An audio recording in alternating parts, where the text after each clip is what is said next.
جو لوگ اس بات کے قائل ہیں کہ درمیان میں کوئی یعنی وہ مذہب کے قائل نہیں، کسی ایسی ذات کے قائل نہیں جو اس دنیا کا بنانے والا ہے، ان کا ایک تصور ہے۔ وہ تصور یہ ہے کہ دنیا اتفاقات کا مجموعہ ہے، دنیا اتفاقات کا مجموعہ ہے۔ میں بات اس لیے کر رہا ہوں کہ اس وقت یہ چیز بہت تیزی سے بڑھ رہی ہے، اور کیا ہندو، کیا مسلم، کیا عیسائی، کیا یہودی، سب ہر مذہب کے لوگ اس کے اندر شامل ہو کر اسلام کو خیرباد، اپنے اپنے مذہب کو خیرباد کہہ رہے ہیں۔ میں ہر مذہب کی بات نہیں کر رہا، اس لیے کہ ہر مذہب والا تو جہنم میں جائے گا ہی، یہ ملحدین بھی جہنم کے اندر جائیں گے، لیکن اگر ایمان والا اس کی طرف چلا جائے تو یہ ایمان والے کے لیے بڑی خطرے کی چیز ہے۔ یہ تھیوری، ڈارون تھیوری، اس کو پوری دنیا نے فوراً قبول کر لیا۔ کیوں؟ اس لیے کہ اس کے ذریعے سے زندگی اپنے من کی گزارنے کا راستہ کھلتا تھا، اور سائنسدانوں نے اس کو قبول کیا، اور بنیادی تعلیم جو سائنس کی دی جاتی ہے اس کے اندر یہ چیز لکھی ہوئی ہے۔ ہمارے استاد نے، جو خود بھی مسلم ہیں، انہوں نے جب پڑھایا تھا تو اس وقت ہم سے ایک جملہ کہا تھا کہ یہ جو سائنس کے اندر لکھا ہوا ہے نا کتاب کے اندر، اس کو پڑھ لو، لیکن ہمارا عقیدہ یہ نہیں ہے۔ ہمارا عقیدہ یہ ہے کہ اللہ تبارک و تعالیٰ نے ہمیں پیدا کیا ہے آدم علیہ السلام کی اولاد میں سے ہمیں، لیکن کتاب کی حد تک پڑھانے کے وہ بھی پابند تھے۔ سلیبس کے اندر یہ چیز داخل ہے کہ انسان کا وجود کیسے ہوا۔ انسان کا وجود آپ نے بھی پڑھا ہوگا کہ وہ ایک دھماکہ ہوا، دھماکے کے نتیجے میں دنیا کا وجود ہوا، اور بہت دنوں تک اس پر پانی برستا رہا، اس کے بعد پھر کیڑے مکوڑے پیدا ہوئے، اور ترقی کرتے کرتے انسان بن گیا، اور اس کے اندر لمبا وقفہ لگا۔ یہ ایک تھیوری پیش کی گئی، لیکن جو لوگ اس بات کے قائل ہیں کہ اس طریقے سے انسان کا وجود ہوا تاکہ بیچ سے ایک صانع کو، جس کو انگریزی میں کریٹر کہتے ہیں، کریٹر کو درمیان سے ہٹایا جائے کہ ہم اس کے پابند ہو کر زندگی گزارے، اس کو ثابت کرنے کے لیے یہ تھیوری پیش کی گئی۔ اس چیز کے ماننے والے یہ کہتے ہیں کہ چونکہ ہم نے اللہ کو دیکھا نہیں ہے، اس لیے ہم اللہ کو نہیں مانتے۔ ہم سائنس والے لوگ ہیں، ہم تجربات پہ یقین رکھتے ہیں، مشاہدات پہ یقین رکھتے ہیں۔ جو دیکھا ہے وہ مانیں گے، جو ہماری عقل میں آتا ہے وہ مانیں گے، اور جو ہماری عقل میں نہیں آتا وہ ہم مانیں گے نہیں، جو ہم نے دیکھا نہیں وہ مانیں گے نہیں۔ لیکن یہ جو تھیوری ہے اس کو مانتے ہیں، تو ہمارا ایک چھوٹی سی بات ہے، ہمارے اس معاشرے کے اندر اور اس دنیا کے اندر ایسے لوگ موجود ہیں جنہوں نے 1 صدی کی زندگی پائی ہے، پوری صدی کی زندگی پانے والے بہت سارے موجود ہیں، لیکن پوری کائنات کے اندر جب سے اس ملک، اس دنیا کی تاریخ لکھی ہوئی ہے، میں یہ کہہ سکتا ہوں 1400 سال تو ہمارے سامنے موجود ہے، یہ تاریخ ہمارے پاس موجود ہے اور لکھی ہوئی موجود ہے۔ ایسی نہیں ہے کہ جس کے اوپر اعتماد نہ کیا جائے، با اعتماد راویوں کے ذریعے ہمارے پاس 1400 سال کی مکمل تاریخ موجود ہے۔ اس 1400 سال کی تاریخ کے اندر ہمیں ایک آدمی ایسا نہیں ملا جو انسان سے ترقی کر کے کچھ اور بن گیا ہو۔ اس لیے کہ جو لوگ اس نظریے کے قائل ہیں، جب ہم ان سے سوال کرتے ہیں ارتقاء کا یہ جو مرحلہ ہے یہ کہیں آ کے رک جاتا ہے یا بڑھتا رہتا ہے، تو وہ کہتے ہیں رکتا نہیں ہے، بڑھتا رہتا ہے۔ تو ہمارا اگلا سوال ہوتا ہے کہ پھر اس انسان پہ آ کے رک کیوں گیا؟ وہ اس کی مختلف تعویلیں کرتے ہیں، اس وقت اس میں پڑھنا نہیں مجھے۔ میں بتلانا یہ چاہ رہا ہوں کہ یہ ارتقاء بہرحال تجربے کی روشنی میں رکا ہوا ہے۔ جتنی تاریخ پوری دنیا کے اندر لکھی ہوئی ہے، پوری تاریخ میں کوئی ایک انسان مشاہدے کے طور پر ایسا نہیں ملتا جو یہ کہنے والا ہو کہ ان کے باپ جو تھے وہ بندر تھے یا جو بھی تھے، دوسری نسل سے تعلق رکھتے تھے، اور ان کی اولاد یہ ہو گئی۔ جو اللہ کے وجود کو اس وجہ سے انکار کر رہا ہے کہ ہم اللہ کو نہیں دیکھ سکتے، ہم نے دیکھا نہیں اس لیے ہم مانتے نہیں، وہ اس مشاہدے کو، اس تھیوری کا مشاہدہ نہ کرنے کے باوجود اس تھیوری کو مانتا ہے۔ وجہ وہ کہتا ہے کہ ہمیں کچھ ایسے دلائل ملے ہیں جس کی بنیاد پر ہم مانتے ہیں۔ دلائل کہاں ملے؟ جو دلائل ملے وہ کتابوں میں ملے، کسی کے لکھے ہوئے ہیں، کسی نے لکھ دیا کہ وہ فلاں زمانے میں وہ فلاں ہڈی ملی تھی اور فلاں ایسا ہوا تھا اور ایسا ہوا تھا، اس نے لکھا ہے لہذا ہم مانتے ہیں۔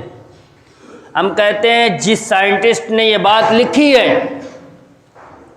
آپ اس کے اوپر اعتماد کر کے بغیر مشاہدے کے مانتے ہو کہ اس دنیا کے اندر جو نظام چل رہا ہے اتفاقات کا مجموعہ ہے، پہلے کچھ تھا پھر کچھ ہوا پھر کچھ ہوا۔ ہم آج جو رب تبارک و تعالیٰ کی ذات کو مانتے ہیں اور مذہب کو مانتے ہیں، ہم بھی مانتے ہیں، ہمارے ماننے کی وجہ قرآن ہے، اور قرآن جس کی ذات کے اوپر اترا ہم اس کے اوپر اعتماد کرتے ہیں۔ آپ بھی اعتماد کی وجہ سے مانتے ہو اور ہم بھی اعتماد کی وجہ سے مانتے ہیں۔ آپ کہتے ہو کہ ہم نے تجربہ کیا ہے، آپ نے تجربہ نہیں کیا، آپ نے تجربے پر اعتماد کیا ہے، لیکن ہم نے تجربہ کیا ہے۔ قرآن اللہ کی اتاری ہوئی کتاب ہے، قرآن کا چیلنج کل بھی موجود تھا آج بھی موجود ہے، ایک آیت پیش کر کے دکھاؤ۔ اگر انسان کی بنائی ہوئی کتاب ہے تو کائنات کے اندر 1400 سال کی اس مدت کے اندر ایک آدمی تو پیدا ہوا ہوتا جس نے قرآن کے مقابلے میں ایک آیت پیش کی ہوتی قرآن جیسی۔ وہ چیلنج کل بھی موجود تھا، آج بھی موجود ہے، جو اس بات پر بین دلیل ہے، واضح دلیل ہے کہ یہ قرآن جو ہے وہ انسان کا بنایا ہوا نہیں ہے، اس لیے کہ انسان اپنی صلاحیت کے اعتبار سے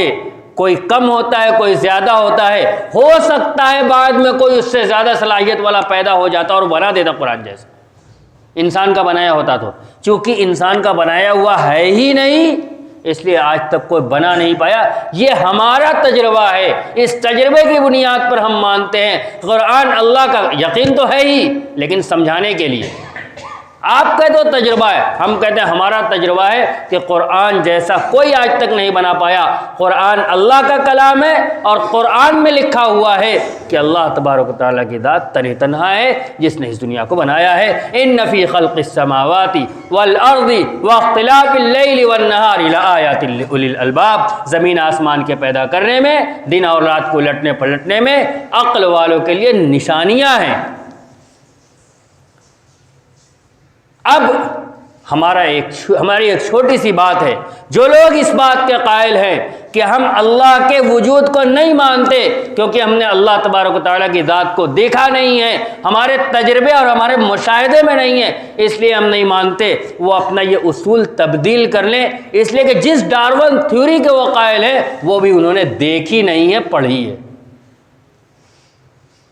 لہذا اصول تبدیل کر لیں کہ ہم لکھی ہوئی چیز بھی مان لیتے ہیں، کسی کے تجربے اور مشاہدے کو بھی مان لیتے ہیں، کوئی ایسی چیز ہمارے سامنے آ جاتی ہے جو تھیوری کی چیز ہوتی ہے اور وہ تھیوری ہماری سمجھ میں آتی ہے تو ہم مان لیتے ہیں بھلے ہم نے نہ دیکھا ہو، لہذا اپنی عقل کی مانتے ہیں، حقائق کی نہیں مانتے۔ یا اگر اصول یہ ہے کہ تجربے کے دوسرے کے تجربے پر اور دوسری تھیوری کے اوپر یقین رکھ لیتے ہیں تو پھر اس اعتبار سے قرآن سے زیادہ مضبوط کوئی کتاب نہیں اور نبی اکرم صلی اللہ علیہ وسلم سے زیادہ سچا کوئی رسول نہیں۔ اللہ تبارک و تعالیٰ کی ذات کو اور اس مذہب کو مان لینا یہ اصل ہے، یا تو اصول تبدیل کر دیجئے یا اپنا مسلک تبدیل کر لیجئے۔ دوسری بات، ڈارون تھیوری